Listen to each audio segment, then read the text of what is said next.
Hello, my name's Ping. I'm a human Cyclops, and I'm gonna tell you how I came to be and how I coexist with other people. My mom's name's Hang. She comes from a small and modest southern Chinese family. They call the Yunnan Province the heart of the tea industry. This is where my mom grew up and where I live now. If you have any idea what rural China's like, you know they weren't exactly spoiled with modern conveniences. Traveling to the village was quite the journey. During the wet season, the road would turn into an orange-colored mess of mud that could swallow a car's wheels up to the axles. When the rain passed and the sun shone brightly, the road was swarming with huge black snakes and lizards. They were so horrifying to look at, Mom said she couldn't walk past them fast enough. Mom's house was no different from the other buildings. It was sort of two-story. The ground floor was a shed for farm machinery, like cultivators and motorcycles. Upstairs consisted of a single large room with a see-through ceiling so you could stargaze while remaining indoors. The center of the room was occupied by a hearth. The smoke would rise up and vanish through the cracks. It made the ceiling black with soot, and the room itself was a dark and dreary place to be. Mom lived a simple life just like other village kids, oblivious of the different life that was somewhere out there, the fancy life of big cities ablaze with bright storefronts and shimmering high-rise windows. One day, a stranger came to the village. He stayed at Mom's house and he talked to her parents a lot.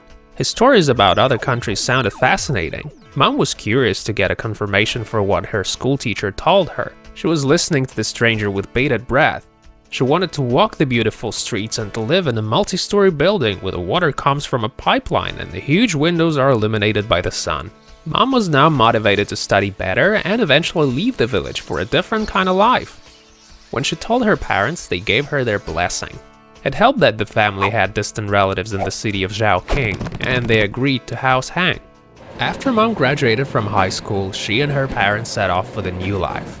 It was a long road to Yunnan Province, and Mom saw plenty of exciting things before they even got there. Mom successfully enrolled in a medical college. Everything looked astonishing to her at first. She was delighted to watch thousands of beautiful people dressed in nice clothes, to hang out at the movies or in the parks.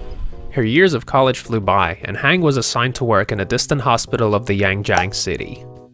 During one of her shifts as a nurse, they brought in a young man in a very bad condition. His wounds were so severe they operated on him immediately. The doctors had to literally piece him back together, and then he required round-the-clock care. The young nurse assigned to care for him was my mom. She spent her days and even some of her nights on his bedside. The man eventually got better and was able to walk on his own. But the two young people had developed feelings for each other. As you may have guessed, that was my future father. He was a construction worker who had fallen out of a suspended cradle. After they dated for a little while, Mom agreed to marry him. She let her parents know and they approved her choice. My father received an apartment in the same house that he'd injured himself building. If they only knew the long-term consequences of their good fortune, they would probably refuse to move in. But at the time, all was well. They were happily married and making themselves comfortable in their new home and enjoying their jobs. When I was born, they'd already been married for 4 years. My dad was ecstatic to learn his wife was expecting a baby. The older generation had been impatient for grandkids and dropping hints. So my grandpas and grandmas loved me before I was even born. I was a long-awaited child.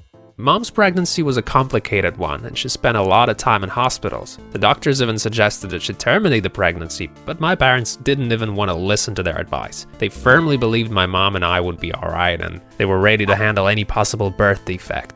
Well, I ended up being born a Cyclops. That is, I have a single eye. This was tragic news for my parents, and what made it even worse was that their ill-fated apartment had caused my condition. The bricks they used to build the house were made out of monazite sand. Thing is, as the time passed, the sand decayed into radium, actinium, and radon, which are extremely dangerous radioactive substances. They were the reason for my defect. Had I been born within a year after they moved in, it wouldn't have happened. It was the long-term exposure that led to the terrible outcome.